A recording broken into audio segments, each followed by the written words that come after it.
The idea behind the Stuxnet computer worm is actually quite simple. We don't want Iran to get the bomb. Their major asset for developing nuclear weapons is the Natanz uranium enrichment facility. The gray boxes that you see, these are real-time control systems. Now, if we manage to compromise these systems that control drive speeds and valves, we can actually cause a lot of problem with these centrifuges. The gray boxes don't run Windows software. They're completely different technology. But if we manage to place a good Windows virus on a notebook that is used by a maintenance engineer to configure this gray box, then we are in business. And this is the plot behind Stuxnet. So we start with a Windows dropper. The payload goes on to the gray box, damages the centrifuge, and the Iranian nuclear program is delayed. Mission accomplished. That's easy, huh? I want to tell you how we found that out. When we started our research on Stuxnet 6 months ago, it was completely unknown what the purpose of this thing was. The only thing that was known is it's very, very complex. On the Windows part, the dropper part, it uses multiple zero-day vulnerabilities, and it seemed to want to do something with these gray boxes, these real-time control systems. So that got our attention, and we started a lab project where we infected our environment with Stuxnet and checked this thing out. And then some very funny things happened. Stuxnet behaved like a lab rat that didn't like our cheese. Sniffed but didn't want to eat. Didn't make sense to me. And after we experimented with different flavors of cheese, I realized, well, this is a directed attack. It's completely directed. The dropper is probing actively on the gray box if a specific configuration is found, and even if the actual program code that is trying to infect is actually running on that target. And if not, Stuxnet does nothing. So that really got my attention, and we started to work on this nearly round the clock because I thought, well, we don't know what the target is. It could be, let's say, for example, a US power plant or a chemical plant in Germany. So we better find out what the target is soon. So we extracted and decompiled the attack code, and we discovered that it's structured in 2 digital bombs, a smaller one and a bigger one. And what we also saw that they are very professionally engineered by people who obviously had all insider information. They knew all the bits and bytes that they had to attack. They probably even know the shoe size of the operator, so they know everything. And if you have heard that the dropper of Stuxnet is complex and high-tech, let me tell you this. The payload is rocket science. It's way above everything that we have ever seen before.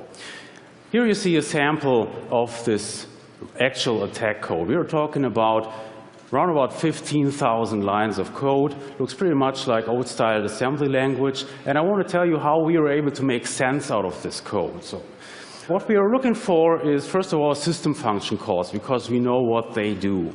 And then we are looking for timers and data structures and try to relate them to the real world, to potential real-world targets. So we do need target theories that we can prove or disprove.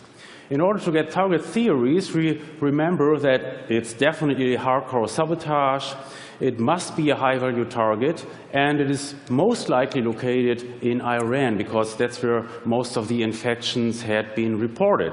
Now, you don't find several thousand targets in that area. It basically boils down to the Bushehr nuclear power plant and to the Natanz fuel enrichment plant. So I told my assistant, get me a list of our centrifuge and power plant experts from our client base. And I phoned them up and picked their brain in an effort to match their expertise with what we found in code and data.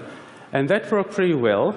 So we were able to associate the small digital warhead with the rotor control. The rotor is that moving part within the centrifuge, that black object that you see.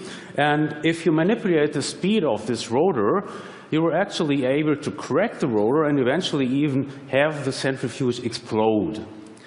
What we also saw is that the goal of the attack was really to do it slowly and creepy, obviously in an effort to drive maintenance engineers crazy that they would not be able to figure this out quickly.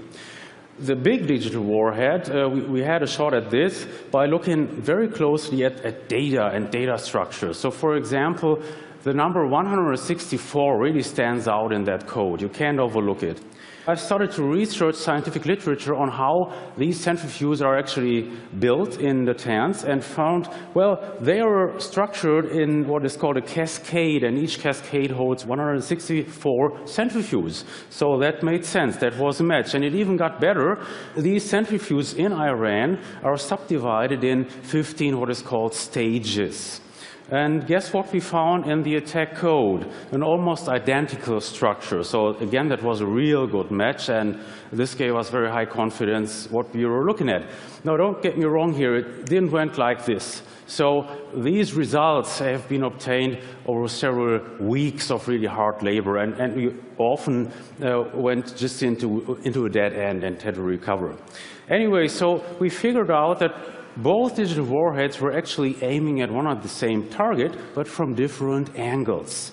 The small warhead is attacking one cascade and spinning up the rotors and slowing them down, and the big warhead is talking to 6 cascades and manipulating valves. So now we are very confident that we have actually determined what the target is. It is Natanz, and it is only Natanz, so we don't have to worry that other targets might be hit by Stuxnet. Here's some very cool stuff that we saw. Really knocked my socks off.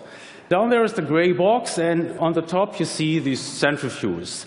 Now what this thing does is it intercepts the input values from sensors. So for example, from pressure sensors and vibration sensors.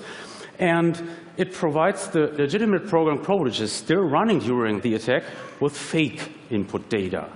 And as a matter of fact, this fake input data is actually pre-recorded by Stuxnet. So it's just like, you know, from the Hollywood movies, where during the heist, the observation camera is fed with pre-recorded video.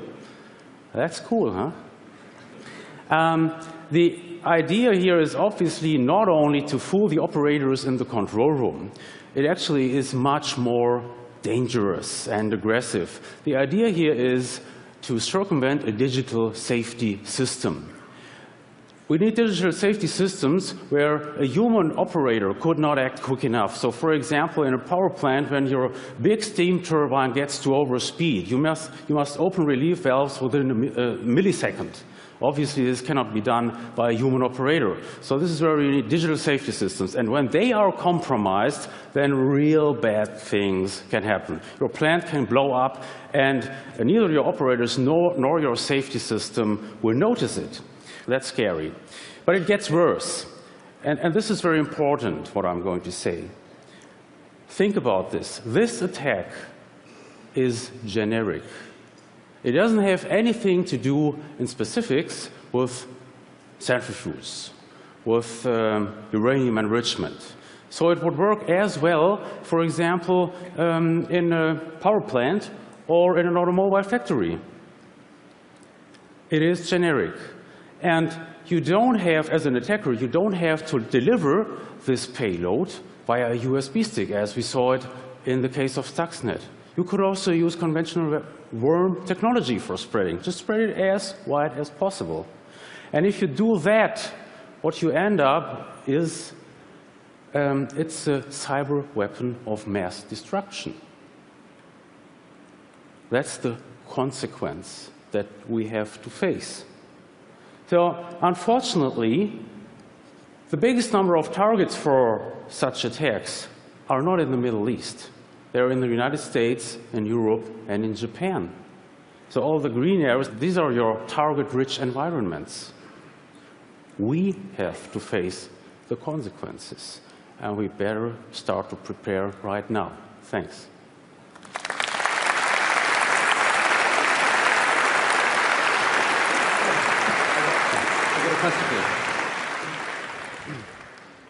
Ralph, it's been quite widely reported that people assume that Mossad is the main entity behind this.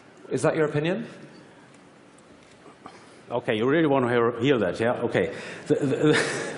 My opinion is that the Mossad is involved, but that the leading force is not Israel. So the leading force behind that is the cyber superpower.